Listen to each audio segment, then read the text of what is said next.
Bernard Watson. Hopefully she will make it soon. So it's 6 o'clock. I'm going to call this meeting to order. This is a special council meeting to consider public safety. It is a work study session that is not designed for action, but is designed to provide a forum so that we can discuss this topic amongst ourselves, receive input from staff, and also receive input from interested parties. Captain Bratton has asked for the opportunity to address the council on the things we talked about at our last work study session. And so we have invited Captain Bratton specifically so that he's able to make a presentation of the things that he thinks it's important for the council to consider. So with that, this item of business is the city manager. I'll turn it over to the city manager and then he can proceed as he desires. Thank you, Mayor. Good evening, Council. I would like to thank you for Captain Bratton for being here with us tonight, and also from our representatives from the city of Avondale. Thank you for being here with us. So I have a presentation tonight, but also Captain Bratton does. So Captain Bratton has sent us a presentation that he would like to give. So at this time, Captain Bratton, if you're ready, I'd like to turn the share screen over to you. Okay.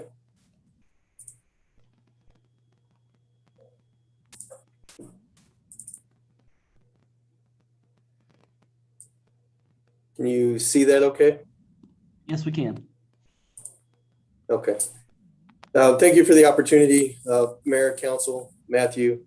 Just wanted to address a couple of the things that were brought up in the last work session and have an opportunity to maybe answer questions if you have any. So I'll breeze through this. I think I have 10 slides on here, and then answer any questions if you have any. Reform and progression in MCSO. Prior litigation against the MCSO was something that was brought up as something that caused some challenges and restrictions.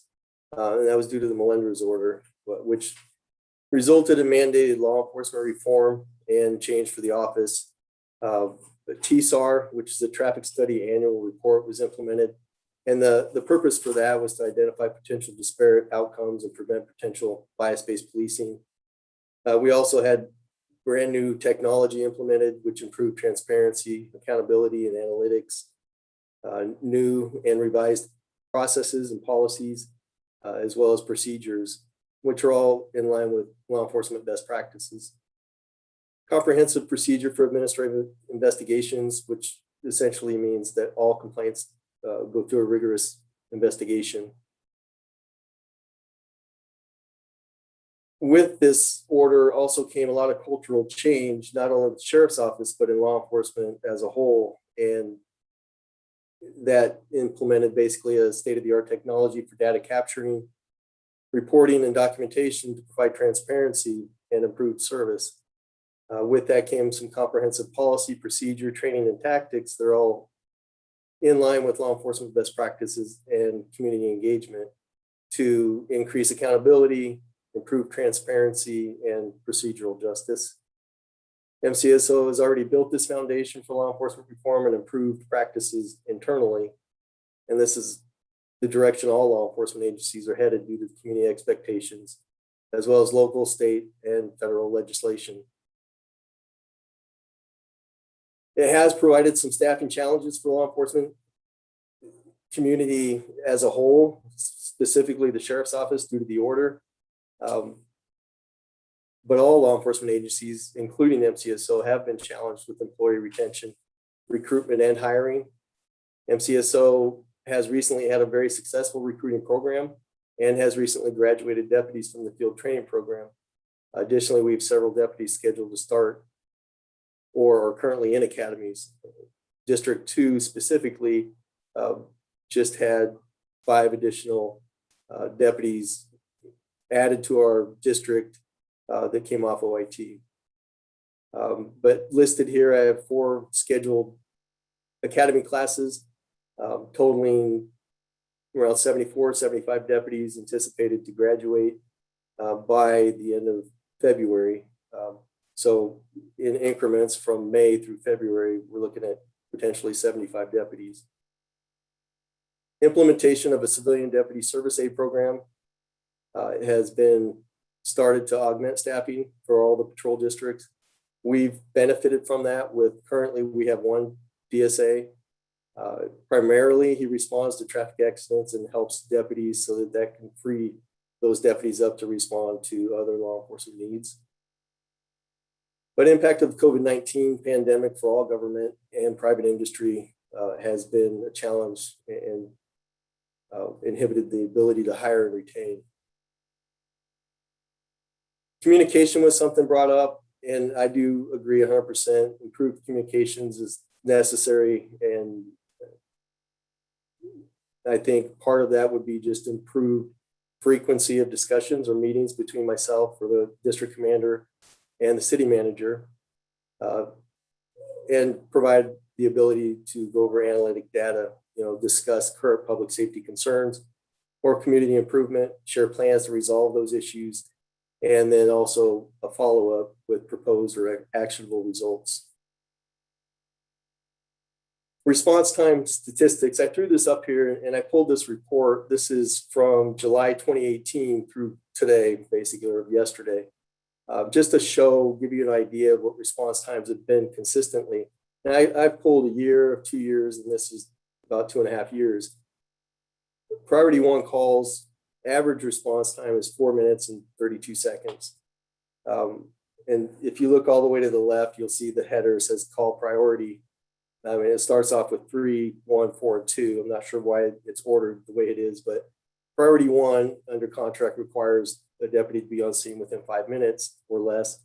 And consistently, the average is 4 minutes and 32 seconds.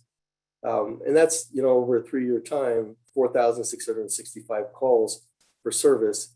And the reason I bring that up is that on average, we're consistently within that time frame. But I also wanted to kind of paint the picture that with over 4,000 calls for service in a 3-year period of time, there's a lot of factors that come into play.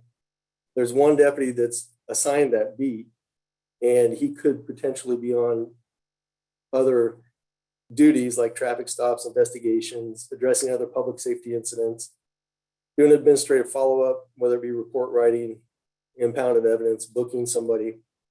So those are all things, if they're in the middle of something like that, they might have to break from that traffic and then respond. So it's not that they're not in the city. And in fact, by directive, the deputies are to remain inside the city unless there are exigent circumstances, which could be like an officer needs emergency assistance or life-threatening kind of situation, fairly close or adjacent to the city border. But conversely, that one deputy receives a lot of backup and assistance from his adjacent beat partners. You have the 223 beat and the 225 beat, who are often there to assist and respond to calls for service within Litchfield Park. Just yesterday, we had a strong arm robbery at the Fantastic Sam's, in which case we have 5 deputies and a sergeant all respond, and the suspect was apprehended.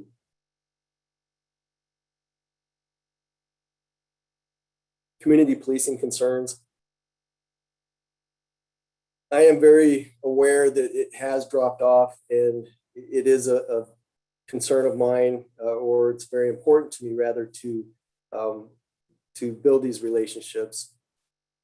The restrictive ability for community policing over the last year has been a result of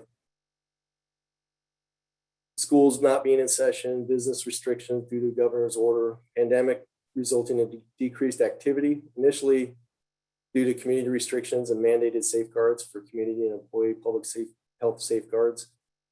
And then it was also mentioned there was a lot of employee turnover.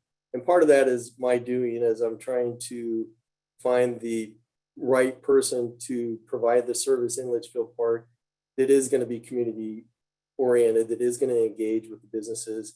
And previously we relied pretty heavily on a support squad that we had, which has been fairly inconsistent due to COVID and staffing issues.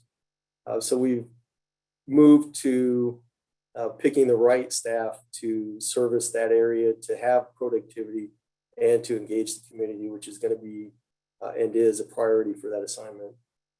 And I will be working on a community policing plan that will be implemented Whether you stay with MCSO or go to another law enforcement agency, that's something that we're going to implement and start doing right away. Traffic enforcement concerns. Productivity and community engagement is a consideration in the assignment for the deputies that will work in the city. It's an important part of public safety and law enforcement's responsibility. The pandemic impacted vehicular traffic volume and personal contact over this last year, so it did create some unusual challenges for us. As far as the truck ordinance,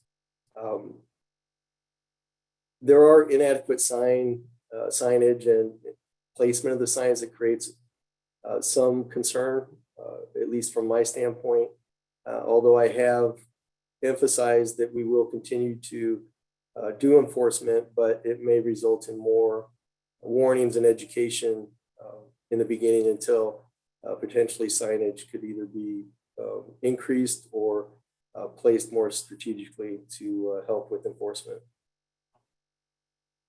And then I just wanted to give a very small overview of what the Sheriff's Office has and brings to the table as far as a few of the divisions. And again, this is just a few of them, but you have the SWAT division, which is a full-time SWAT team, which has a K-9 unit and an explosive ordnance division or detection unit. We have aviation, we have drones, district detectives, major crimes with specialized detectives in each of the areas like vehicular crimes, arson, homicide, child crimes, and computer crimes, lake patrol, crime lab, community outreach divisions. We have 3,500 employees that would assist as resource and a support to the public safety mission and response in the community of Litchfield Park. That's all I had. I appreciate the opportunity to present this and available for any questions if you'd like. All right, let's start with see if there's questions from the council to start with. Anybody on the council have a question? Are you raising your hand, Mr. Vice Mayor? Yes, thank you. Captain, you had a slide there mentioning the staffing challenges. How have those staffing challenges affected the staffing in Litchfield Park? Essentially, we've never been without a deputy that's in Litchfield Park. So we've always maintained and provided that deputy. But where we've had those challenges is we implemented a support squad that we relied heavily on to do that extra enforcement of traffic. If a speeding complaint came in, extra enforcement was requested. We would have that patrol squad, support squad come out, do some additional traffic enforcement only. So they wouldn't necessarily respond to calls for service. But at one point throughout this last year with the pandemic, we were down 18 people, either illnesses of their own or family issues. And so we had to disseminate basically that patrol support squad throughout the squads just to give adequate coverage. So it didn't take away from Litchfield Park. It just didn't give that extra level of service that we were able to provide before. Thank you.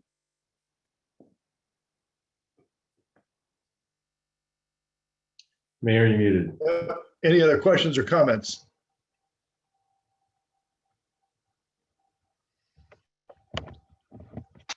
All right, I want to, I guess, make just a comment.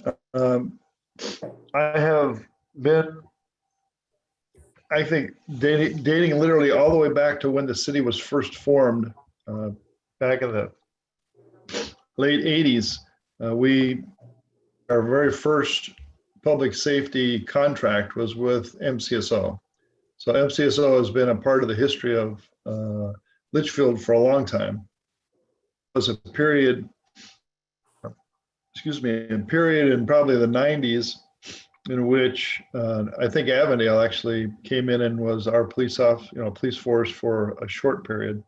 And I wasn't involved with them, so I don't know exactly the dates. But ever since I became mayor, MCSO has been our police force. And it has always been a very effective decision by the city to have MCSO as its police operation because of the tremendous amount of talent you have within the entire department. It has been important on occasion over the years that you had a SWAT team or that you had extra deputies who could come in on occasion. The example from yesterday or today of Fantastic Sam is not, an unusual thing to have happened in the city over, the time that I've been mayor. I think it's normal that when there's an issue that comes up, MCSO responds with a significant number of officers, and it's never been a question that those officers were there to provide whatever service we needed. So I can tell you we have appreciated that, even though we've been paying for 3/4 of a beat basically. We still on occasion had service from a great number of MC and even on occasion from your helicopter. So tell you that I do recognize that as an important part of what you have provided to us, and I'm sure the entire council appreciates that. The one thing that has always been a problem, or has been kind of a consistent theme that I've heard from residents and from some business owners, is the lack of personal relationship with any officer. Quite frankly, the last time that we had that situation was with an officer that the last time I saw him, he was out at the Northwest Superior Court sitting at a desk. His name is Tony. And, Tony was very, very good at making contact with our business community and our residents and getting to know people and actually becoming our police officer. When Tony was here, we actually felt a personal connection with MCSO through him.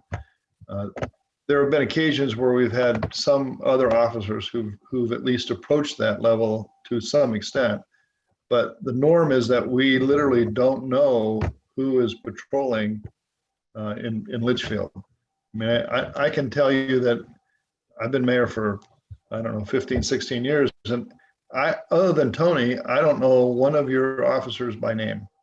And I wouldn't recognize an officer. We have several officers that come in and out of our building because of the police substation you guys have there. I wouldn't recognize which one of those officers was the officer assigned to Litchfield Park. And that's a real missing link that it causes unease, I think, amongst our residents and our business owners when they don't know who is the policeman, who's responsible, who's going to call when I come, who's going to call. And the other area that's caused significant problems, I think, is that we simply don't have enough visibility of your car during the day. I mean, I very, very rarely ever see the car, any MCSO car, other than I'll see the car around the city hall because of the substation, and you have people who come through there on a regular basis, and so I see them there. And occasionally I'll see some leaving the park, and I assume that they've come in and done something within the office and then they're going. But I don't really see that many people who are patrolling and just out in Litchfield Park. And I believe you when you say there's always a car in the park.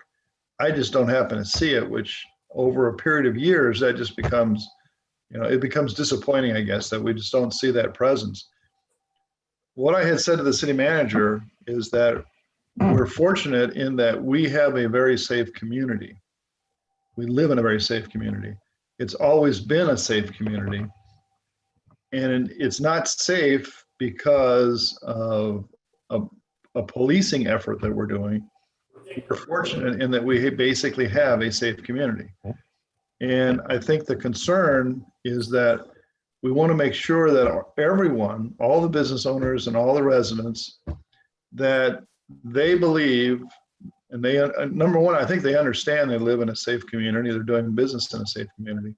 But I want them to feel, I think we all want them to feel that they have a policeman there just in case. So we know that that policeman, we know kind of the presence there, that if something happens where it becomes an unsafe community, we can respond in an effective way to make sure we try to put it, that we do put an end to it. And it caused a significant shock in our community when we had that series of more personal crimes, during this last year, where we had someone mugged on Bird Lane, and that really was a shock to the community to have something like that happen. I think we've grown accustomed to, if you leave your garage door open, somebody's going to probably steal your golf clubs, or if you leave something on the seat of your car and your car is unlocked and it's valuable, somebody may come by and steal it. That kind of random crime, I think even when people become upset about it, when they reflect a little bit, they understand that, that they could have acted differently and probably eliminated that crime. But when you have somebody that actually gets attacked in our city, then it becomes really a big problem. And it starts getting people really much more vigilant and interested in, well, where is the policeman? Why don't I ever see him? Why don't I know who he is? Why isn't there a personal relationship? And unfortunately, that hurts the situation with the council as we look at, how do we deal with this public safety issue? We're, in a little bit under the gun because of the way our contract is written, in that, we have a certain narrow window in which we have to make a decision. And it makes it a very difficult decision for us, because we do have a safe community, and MCSO has played a good role in that process over the years, and has provided good service for particularly in light of what we've paid MCSO. You have provided us with value, but there's a missing piece here that we just can't seem to get over the hump on, and how do we solve this? So it leaves us in a very difficult spot. But either way, whatever the council ends up deciding, I want to thank you on behalf of the council and the residents.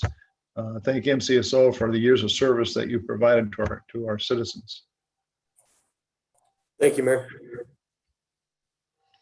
Are there any other questions or comments for Captain? If not, we'll continue then with the city manager's presentation of information on this topic. Thank you, Mayor.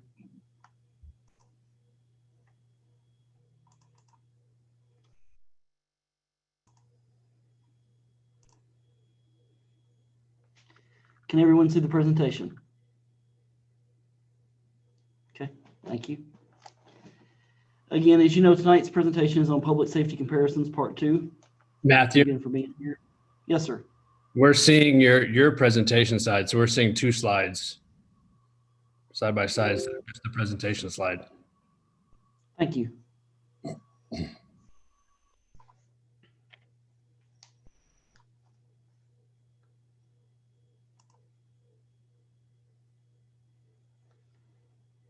Let's see here.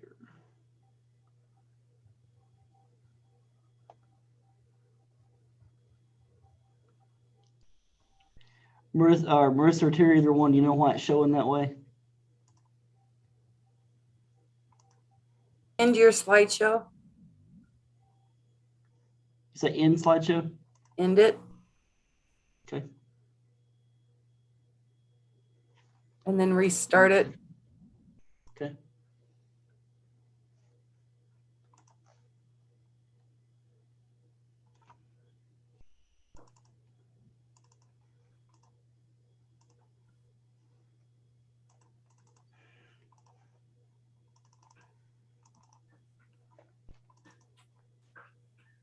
Sorry, my computer's being slow.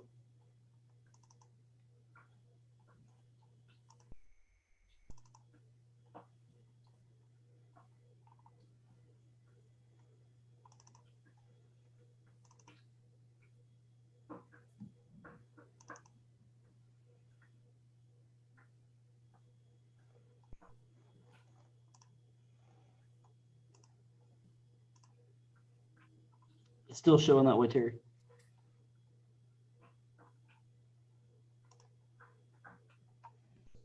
Hmm.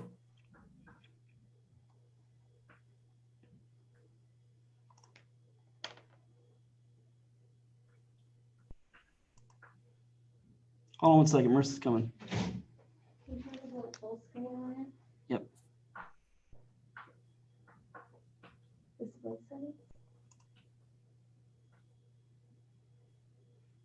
Maybe because of the citric setting. Go back to share screen.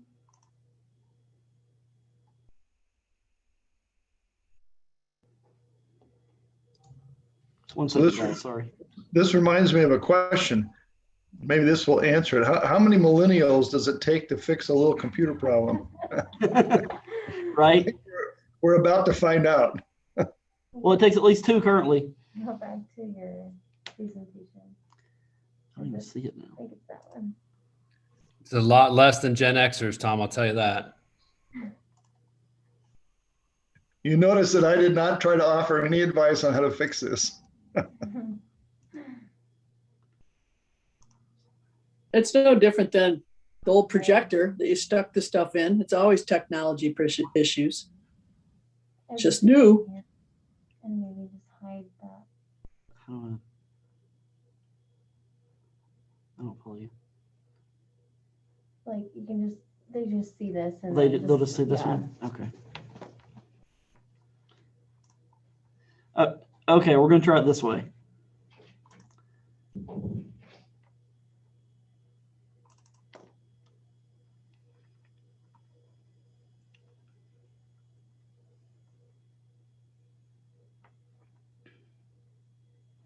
Okay, can you see my presentation now?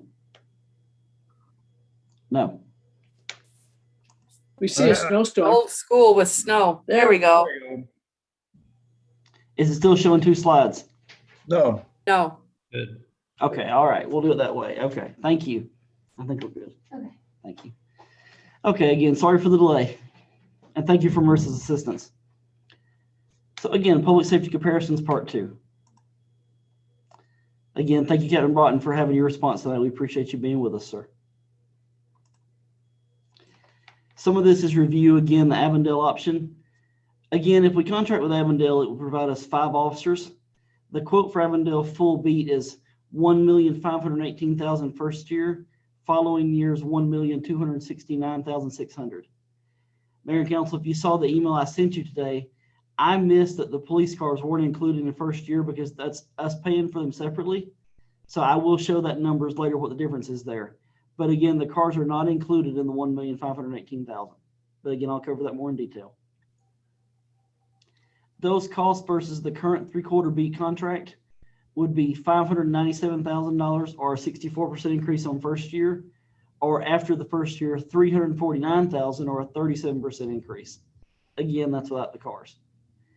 That's 1,262 citizens per officer. That's based on the last census, which was 6,310. That's not 2020 census numbers because we don't have it yet. Again, we feel it would give us better community policing, as we have discussed.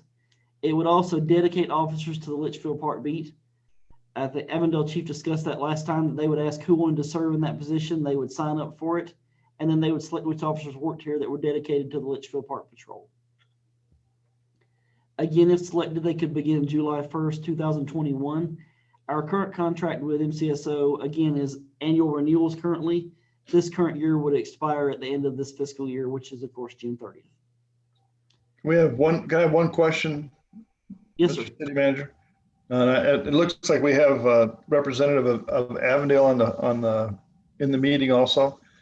And what I'm wondering is how will this system work in the event that we have an officer who is busy taking somebody to jail or doing some booking or doing something that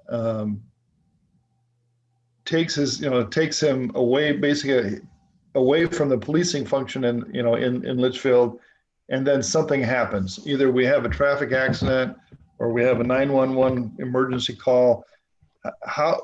who's going to respond if the one officer that should be available is not available for, for some reason? Chief? Yeah, Mr. Williams, thank you. Mr. Mayor, Council, yeah, the proposal you see before you is 5 patrol officers that would be assigned to work the city. In our proposal that we presented, it also includes another officer that would be a uniform officer to be a relief officer, do strictly traffic enforcement in Lincoln Park 40 hours a week, that will also, based on the schedule, provide overlap. Our proposal also includes a sergeant position that's not included in the 5. So there's really a total of 7. That sergeant will also work those same hours. So most times there will be 2 officers on duty overlapping each other through the shifts for 7 days a week coverage. If there's an emergency response, as we would help Goodyear or we would help MCSO or another agency, if there's an emergency call, we would call one of our beat officers, our northwest corner quadrant of our city, to respond as well if it was a priority 1 or 2 call, and provide that response that's needed. Okay, that's basically what I was looking for. You're going to cover, if we have a need, you're going to cover it. Mr. Mayor, absolutely. Thank you. Thanks, Chief. Again, they could begin services July 1, 2021. And again, that does not include the purchase of 3 new police vehicles plus fuel and maintenance. Again, I'll get into that more as we go along. Next slide is police staff. Some of this was just covered in that discussion. On the left-hand side, you'll see what we currently have with MCSO on 3/4 beat. Again, that's 3/4 beat, not a full beat. So you see some of the positions, like for example, captain is 0.14. So as I said, that's a fractional position. So what that means is we have 0.14 of a full-time position, if that makes sense. On the right-hand side, you see Avondale. Again, that's for a full beat. As Chief said, that would be for 5 officers, 1 sergeant, 1 detective / SRO / traffic. Again, those are all full-time positions. Questions on those?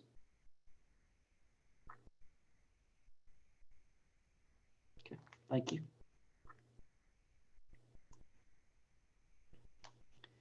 Police vehicles. The Avondale quote showed police cars 2 different ways. One is to pay mileage. The other is to buy them outright. So I'll go over both sides of the house on that one. The mileage option. The city could pay Avondale mileage on existing Avondale police vehicles. That would be $92,400 annually. There would be no fuel maintenance paid because again, you're paying mileage, plus an additional $13,800 in overtime vehicle use. Again, they may not be needed, but just in case. That one is with either option on the 13.8 on the overtime vehicle. If we paid Avondale $92,400 a year for 7 years, that would be a total of $646,800. And at the end of the time, we don't own the cars. We're just paying mileage for their cars. That would not be my recommendation. The other side would be the vehicle purchase option. On this one, the city could purchase 3 new Tahoes for $182,400 or $61,000 a piece. Those are not included in the first year cost. We already have 1 Tahoe, as you may remember from last time, that the city owns. That's a little further down. It is a 2013 model. It has 13,000 miles on it, so it's basically new. We would probably have to replace the radio in it just because of the age of it. But again, we already have 1 Tahoe here. We would have to re-decal it as well. If we bought cars, we're not just going to get them overnight. It takes about 10 months to get new Tahoes because everybody wants them. They're in high demand. So if we paid Avondale, we would pay Avondale mileage for 10 months for existing cars until the new cars got here, because again, they're not going to get here overnight. So mileage for 10 months would be $77,000. We would not pay fuel and maintenance for those 10 months because again, we're paying mileage. That number is included in the first year cost. That's $77,000. I've already covered the 4th car. Once the cars are here, it's estimated at $31,600 a year between fuel and maintenance on vehicles. Obviously, that depends how much they're driven. It's a small city. The city, again, would own all police vehicles. There would be heirs outright that we would pay for. So In a few years, if we found out it wasn't working with Avondale, then the cars would be ours to go somewhere else. On the other hand, at the end of their lifespan, we could sell them, we would have something to sell. Where versus paying mileage, we would have no asset, just effectively a lease, like you would lease a car for yourself. Again, we expect the lifespan of these vehicles to last 7 years. That's pretty long for a police car. Normally, they don't last that long, but again, we're 3.3 square miles. We're not going real far. Honestly, it would probably be more hours than miles. If we purchase the vehicles, that would be $182,400 in vehicle purchase, plus 7 years of fuel and maintenance, for a total of $403,600. So again, mileage would be $646. Buying them outright plus maintenance would be $403,000. And of course, then you'd buy 4 new cars at 7 years. So to me, it's a much better deal to buy them outright than it is to pay mileage. And that would be my recommendation, that we purchase them outright. That's a lot of information on cars. Any questions on these? Okay, thank you. One thing I wanted to point out to you, the big difference between first year and second year, as far as the numbers we were given, is equipment.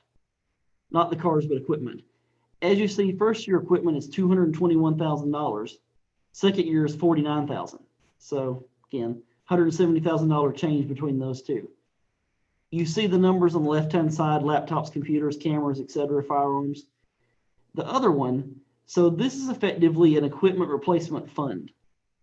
So there's 2 ways of doing this. One, we could pay Avondale these amounts per year, and basically they would set those aside to an account. So when that equipment wears out in a few years, the money's sitting there waiting to buy those items. That's how Avondale does it. They replace money aside annually so that when the time comes to replace the equipment, it's sitting there waiting. We wouldn't have to do that. We could change that through negotiation, where they would just bill us when it was time to replace something, and then the money would be here in hand. As fiscally conservatively as the city is ran, that could be better, that you just pay them outright when the bill comes in versus paying them money to set aside for years. Obviously, some items wear out faster than others, but I think we could do it either way. So that would be an interesting way of looking at things. Chief could talk more about some of the lifespans on some of these things. Obviously, for computers, we're talking about multiple computers, multiple cameras, firearms, etc. And all these things have different lifespans. Chief could explain that to you much better than I could as far as how long these items would last. But again, first year is buying them outright, where the second year is, again, setting aside money basically into a savings account to buy these things a few years down the road. Any questions on that, or on the item specifically? What all's involved? Mr. City Manager, I have a question that it came to mind looking at these at this equipment, but it really is not necessarily the equipment itself, and that is, I assume that there's ongoing requirements for the policemen to, go and have firearms practice, and I don't know, maybe there are other things that they get ongoing training and or practice on throughout a year. And I'm wondering, is that already all rolled into the cost of these officers? So that's my question. Chief? Mr. Mayor, Council, the cost such as training is already factored in. As the proposal will show that we saw last week, there's overtime coverage for when an officer has to either take vacation, go on training, and then we would backfill that. So it's already factored in for firearms. I mean, once you buy firearms, we don't replace those for 7 to 10 years. The same with the body cameras and tasers are included. We would roll that into our contract we have with Axon. So those already come with replacements built into the contract. What you see here are the numbers that our finance department came up with. The numbers, I'm sure as we get more detail and work out exactly what it is the city would like to see, I anticipate these costs are probably going to be less. Thank you, Chief. Thank you. Other questions on equipment or equipment replacement? Okay. Next slide is cost comparison. These numbers are a little dated. I did these numbers last year to compare what other cities spend on police services. Again, these numbers are 2018 because at the time that was the most complete information that I could get. So of course you have the cities on the left-hand side, you have the city populations, and you see the police budgets. I did request Youngtown's information because they also use MCSO. However, they did not give me that information, so you will not see it presented here. Population-wise, our closest comparison is Tolleson. However, Tolleson is very much a bedroom community. As it shows 7299, that's at night. In the daytime, they're about 25,000 people. They're very industrial. They have a lot of people that come there to work for the daytime but go home at night. So that's a huge population swing. And that also has to do with why their police budget is where it is. So I thought that should be pointed out. But looking at these cities, even if we spent 1.5 million, that would be less than 25% of what Tolleson's currently spending. But again, it's expensive to have a police force in-house. As somebody that's had a police force in-house under my management, it's expensive. It just is. Public safety costs a lot of money. But again, I think it's interesting to see these as far as the amount of money that's spent versus the city populations. Any questions, thoughts on any of these? Hey, Matthew, it would be interesting to see how the how those numbers divided out, like what, and you probably have it in your computer somewhere, I would guess, like what the dollars per person is, just to do the math. Yeah, could you just tell us, like, some comparable cities, how much they're spending per person on their? Yep, give me just 1 second. I can certainly do that. Thanks. Yes, sir. We see your screen. If you're going to not want us to see it, then you might want to stop sharing. Thank you.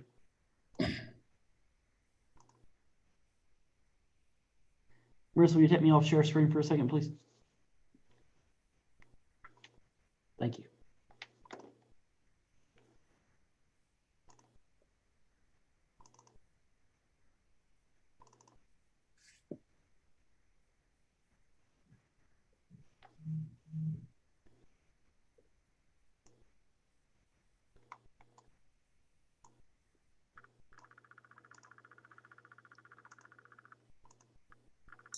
Matthew, while you're looking for that, Mayor, can I ask a question?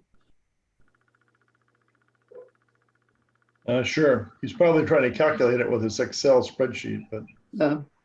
So how much of those city budget, don't those other cities have property tax where individuals pay some of that? Is it all of that or the city supplements?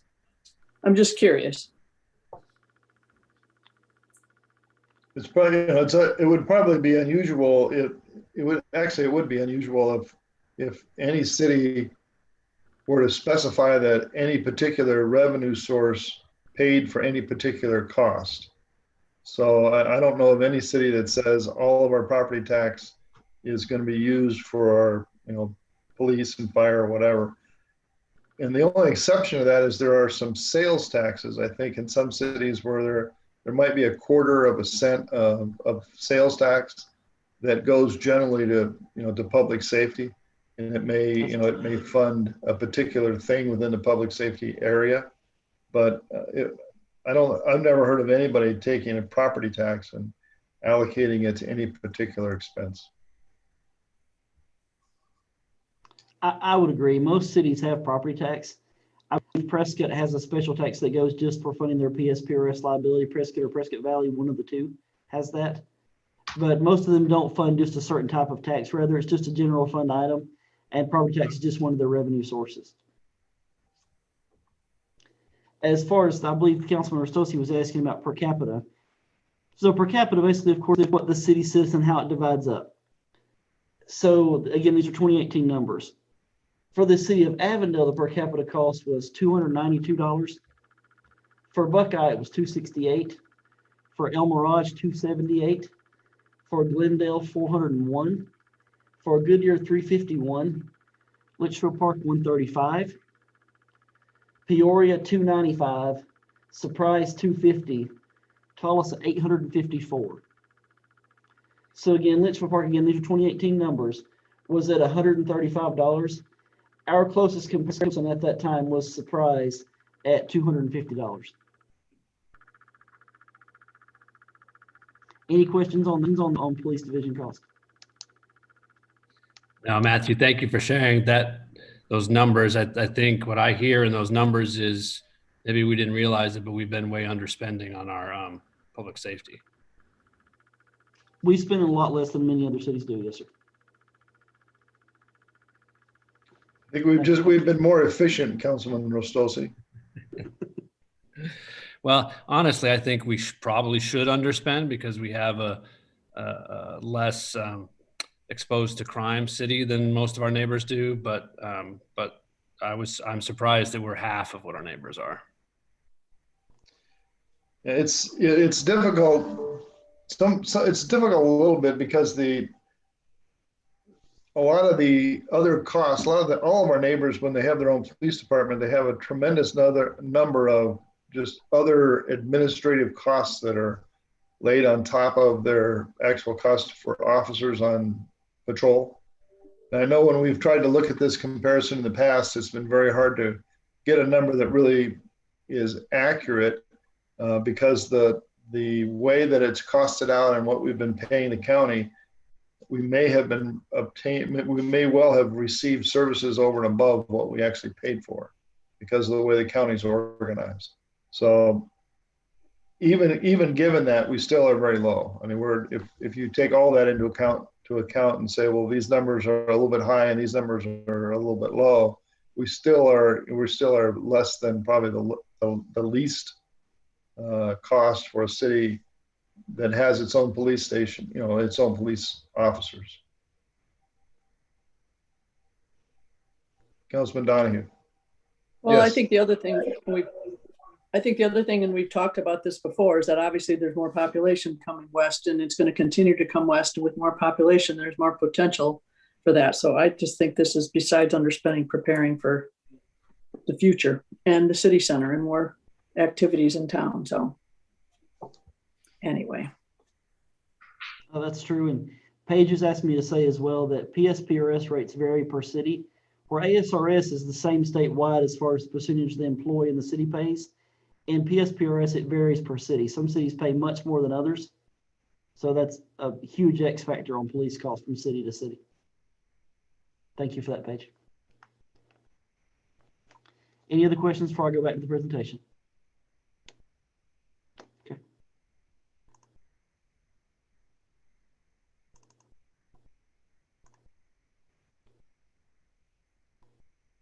Are you seeing the full screen? Okay. So again, we were looking at police comparison cost city to city.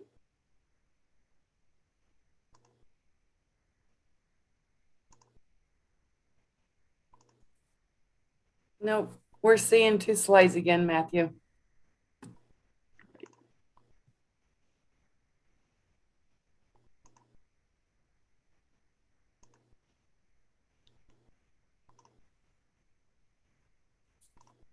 Let's try this. Go into your view button. On Zoom? Go to your view button or your view tab.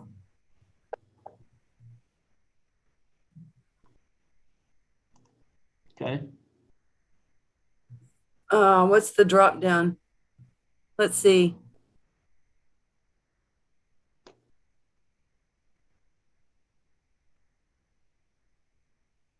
It's fine now, isn't it?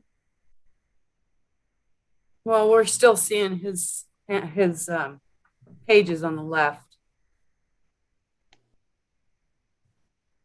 And you have, it looks like you have click normal.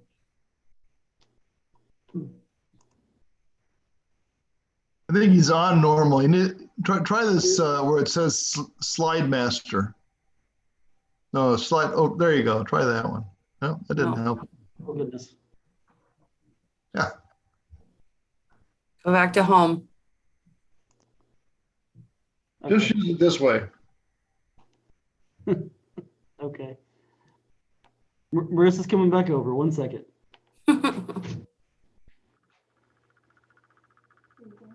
This is what I had before. Okay. Click stop share. Okay. We're gonna go back to share screen. Okay. And then click advanced. Okay. Portion. Okay. So whatever's in this window, basically open this up. Yep, right there. And then just drag it. There it is. Can I make it bigger than that? Yep. There you go. Let's do that. Okay, let's try that.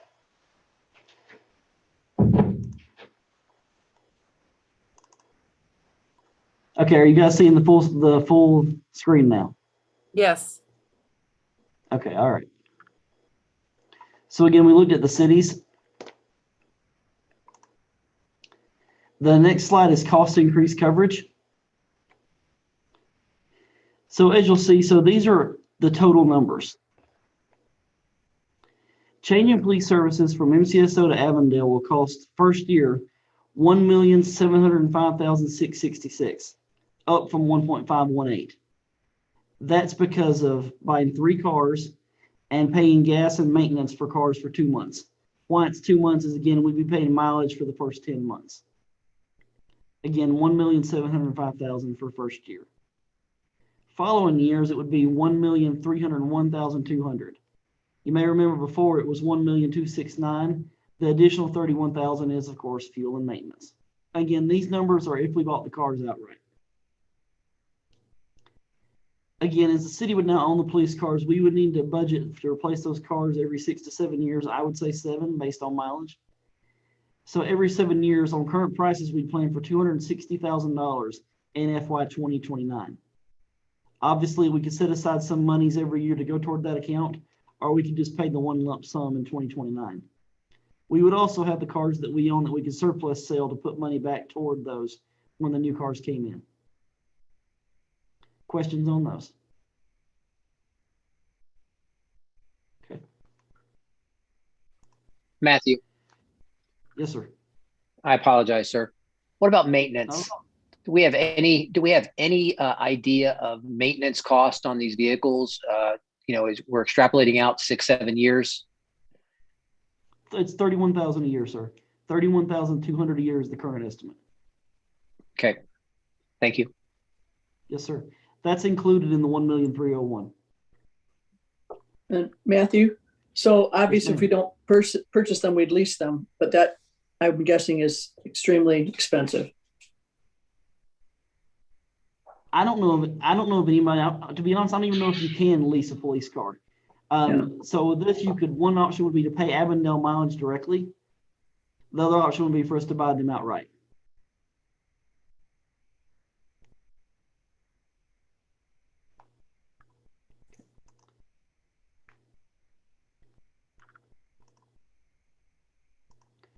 Funding sources first year. Again, we currently pay $920,419 to MCSO. Again, if we went with Avondale, first year would be $785,247. That's an 85% increase. Again, that's first year because you're buying the cars. After the first year, it would be $380,000 annually, or a 41% increase. That $380,000 does include the maintenance that Councilman Claire just asked about. That's $31,200 a year in maintenance. As far as funding sources go, again, some of this is review. Last year, we received $738,000 in CARES funds. That freed up $738 in general funds we would have spent anyway. And of that $738, we have $558 remaining of that. That $558 would go a long way for the first year cost. Also, the city is projected to receive $212,000 in construction sales tax for next fiscal year. That, of course, is mostly from Sun Health. Also, the city will be receiving a total of approximately $1.5 million in COVID funds in FY 22-23. It's about $750,000 a year. While these funds do have conditions on how they can be used, it does free up other general fund monies, just as the CARES funds did. So there is multiple sources there. Additional funding sources. Over the last few weeks, Paige and myself have met with all the departments. We've been working on the budgets to make cuts wherever possible. So after making these cuts and after some additional costs, as you know, costs are always going up. For next year, we're going to see a 10% rise in health insurance cost. We're looking to do a 3% merit COLA. Obviously, employees may not get that, but a maximum of 3%. And transition cost of retiring employees. I'll talk to you more about that later. But after these rising costs, we're projecting to save $110,000 from this current year's budget to next year's budget, even after all those rising costs. We've worked hard to get there, as you might imagine, but that's $110,000 right there. Also, we're currently projecting an additional $129,000 in additional sales tax revenues for next year. So again, between those two numbers, that's $239,000 in additional monies. As far as our current fund balance, so currently we have $14,400. I'm sorry, not 14,000, $14,400,000 fund balance. Of that, we wanted to show every possible debt that might be coming off those monies, so we're clear. $1 million of that construction sales tax overpayment. We don't think it's really going to be that much, but we want to play a worst case scenario just in case. $558,000 CARES funds, because we've already showed that. We didn't want to show it twice. $1,290,000, that's the required 15% minimum balance that we have here. And also $3,010,000, that's the 35% stabilization reserve. That leaves $8,542,000 unreserved fund balance.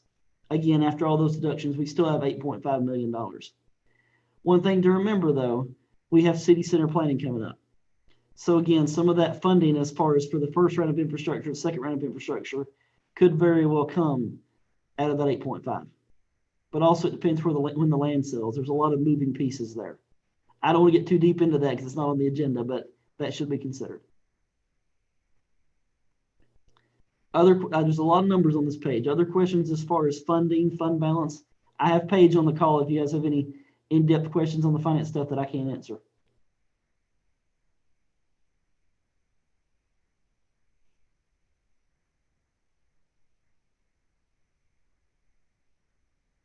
Okay. The next one would be my recommendation.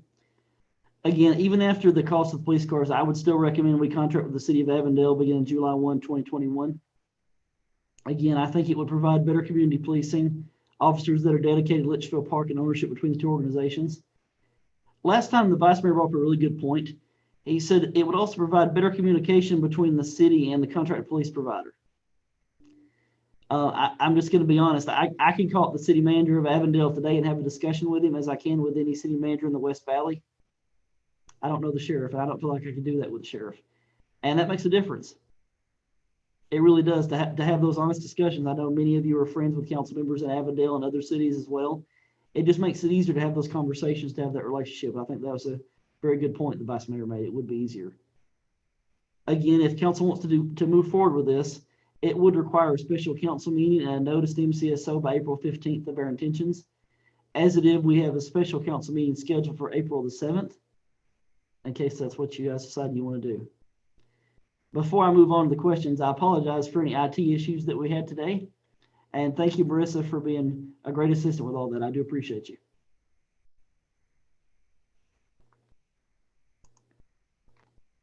That being said, I'm open for questions. If you'd like to go back to any slide, I'd be more than glad to. Questions from council for the city manager? Councilman Romack. Matthew, maybe we could switch us back to a full screen and see everybody a little better. There you go. Thank you. Thank you. Matthew, as usual, very nice presentation. You filled in all the questions and the empty boxes for most of us, and we all appreciate it. I would like to, first of all, go back and thank the mayor. You expressed my feelings and the feelings of a number of people in our community about MCSO and the real positive things that they've done here, but also some of the shortcomings. Too often I hear people, why is the sheriff's car parked behind the oleanders, or parked up on the hill, something like that. So it's a hard thing to explain, but anyway, that's where we're at right now. I do think that the sheriff's office brings a level of professionalism and a level of coverage that we're not going to be able to get with either Avondale, Goodyear, or anyone else.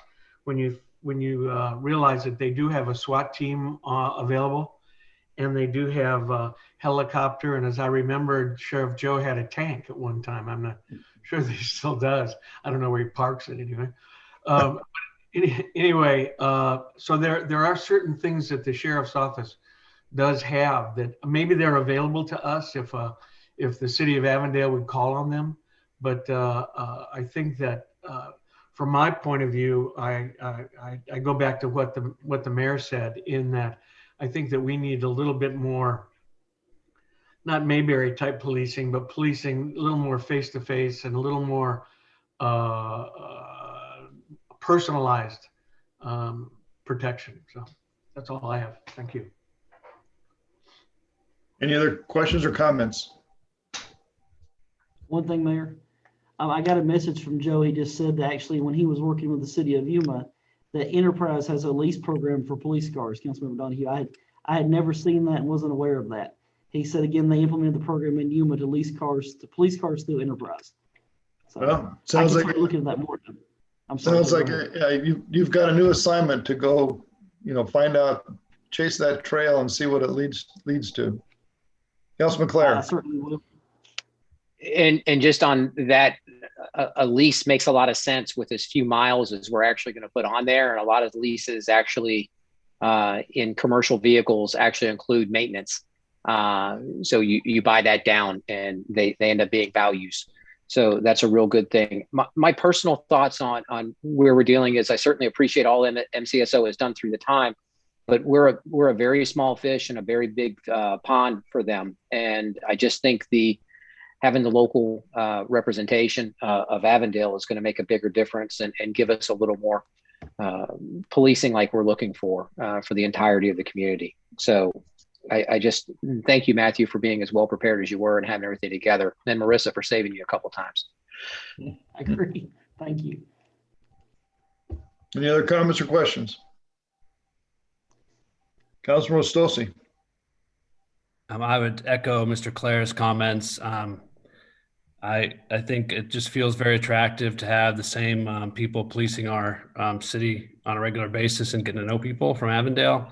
I think my wife does some volunteering down in Avondale at the food bank. And I mentioned our last work study to her and she said, oh my gosh, she said, yeah, Avondale Police Department is awesome around the food bank. She said, they are really good about the community policing. Yes, we know the police officers and that's really effective for them. So anyway, her personal experience has been very positive with that. My big concern on the whole thing is just all the extra money, especially the first year. I came to peace with it as Matthew was giving us the per capita spending. Even if we go up 85%, which is the peak in the first year, we're still spending the least of any of our peers on public safety. And in years 2 and forward, we'd still be spending far less than anybody else. I think for me personally, I like the better service. And the one thing that makes me comfortable with the extra money this first year is that it happens to come at a really good time for us to make the change because our budget happens to be sitting in a really good position. So if we weren't so fiscally well off, it might be a more difficult decision for me, but I would be in support of making the change. Thank you. Councilman Brandon Watson. I wish I'd have had Marissa's help because I've had technological issues here as well. But Matthew, thank you for your presentation as well. Very well done. I would agree with what Tom just said. The other thing I would say is that, I think we really need to be positioning ourselves for opening additional retail and restaurants and the expansion of the city center. We're going to need additional police presence when we expand our presence down there and have more people coming into the community. We're going to want to have more police presence available there. And so I think this is a good step in that direction to have a police force that we know and knows us. And I think it's a good thing. Okay, any other comments or questions? You mind if I share one more thing before we go, sir? No, go right ahead, Mr. City Manager. Okay. Something interesting that goes along with this. Yesterday, Councilmember Brandon Watson contacted me and asked if we could have somebody sit and watch the intersection in their downtown area as far as people running the stop sign. So I think that relates to this. Joe, if you think I'm getting off agenda, please feel free to stop me. But we put 2 public works guys out there this morning to count cars between 10:30 and 11:30 at that intersection to see who was running the stop sign. So in the hour they were there, 7 people ran the stop sign altogether. Of the 7, 1 of them was a cop and 1 was a school bus. So 7 people ran the stop sign altogether, and also a total of 348 cars did a rolling stop. They did what my wife does, where you slow down, look, and don't stop all the way. 348 in 1 hour. Where was this at? What intersection? The flagpole, sir, the downtown intersection. Oh, the flagpole. Yes, sir. I think most people are treating it as a roundabout, not a 4-way stop. But I just couldn't believe that. I believe the 7, but 348 rolling stops, that's just ridiculous. But thank you, Councilman Brandon Watson, for recommending that. It was a very interesting study today. Yeah, that intersection has been a problem for a long time. And obviously, if you multiply that times 24 hours, there's some hours, maybe late at night when there's no cars, that nobody violates the stop sign. But I'm going to suspect that every other hour of the day, it's not good. Yes, Councilman Brandon Watson. Yeah, thank you, Matthew, for getting on that. That was in response after my husband and I were almost T-boned, I think 3 days in a row. Now, granted, it would have been a very slow T-bone, but it's kind of ridiculous to have that kind of an accident at that kind of an intersection. The other major issue we've got to get on top of is we have bicyclists who don't realize that they are subject to traffic laws and following traffic laws. They breeze through those intersections like stop signs don't even apply. And we're going to have a fatality because that's one you will not walk away from if a car's coming through. So we got to get hot on that. And I think the additional police presence will help that. I think the upcoming event being sponsored by the Historical Society will help with that. And I think getting something into our city line will help if we can do that to kind of bring those traffic safety points to the forefront so people start thinking. And again, we've got a lot of people cycling, and that's wonderful. It's great exercise, good time of year, but they've kind of lost their brains in terms of what you need to do to be safe. So thank you again, Matthew. Absolutely. Okay, anybody else? All right. I'm going to assume from the comments that we've had that we do want to have a special meeting. I think you said it was April 7th, Matthew? That's correct, sir. And we'll also do it at 6 o'clock. And just so that everybody is prepared, we probably will have an executive session at that special meeting to discuss and get some advice from our council on a current topic of interest. So with that, is there a motion to adjourn? Moved by Councilman Donahue, seconded by Councilman Clare. All those in favor, please say aye. Aye. Any opposed? Passes unanimously. Again, thank you for taking time out of your busy schedules and particularly early evening time to consider this issue. We'll try to get it wrapped up as we go forward. Thank you. Have a good night. Thank you, everyone. Good night. I'll get with you, Matthew, on those enterprise cars. Please do. I look forward to seeing that. All right. Thanks, Joe. Have a good night. You too.